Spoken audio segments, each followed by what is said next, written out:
यहाँ आपको अपडेट करेंगे। निगरान वज़ीर आला सिंध ने वज़ीर सेहत से किसी भी किस्म के इख्तिलाफात की तरदीद कर दी। निगरान वज़ीर आला पंजाब मोहसिन नकवी के हमरा NICVD में मीडिया से बातचीत करते हुए जस्टिस रिटायर्ड मकबूल बाकर का कहना था कि सर्जरी के लिए रोबोट्स की खरीदारी कानूनी मसला है। सेहत के शोबे के लिए रोबोट्स खरीदने के लिए बजट में रकम मुख्तस की थी, मगर सुप्रीम कोर्ट के अहकामात की खिलाफ वर्जी नहीं कर सकते।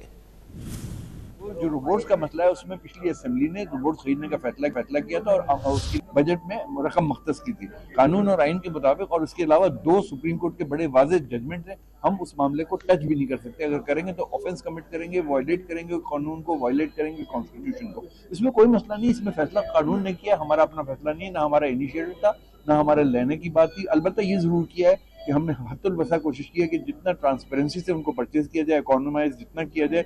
और यहाँ तक कि मैंने ये भी देखा है कि चाइनीज रोबोट्स जो हैं उनकी भी ग्लोबल परफॉर्मेंस इवेल्युएशन ले लें, ताकि अगर मुमकिन हो सके तो वो भी लिए जा सके। और बहरहाल इसको एक तवील अरसा लगेगा इसकी परचेज में, और आइंदा आने वाली हुकूमत से पहले मुश्किल है इसका परचेज किया जाना।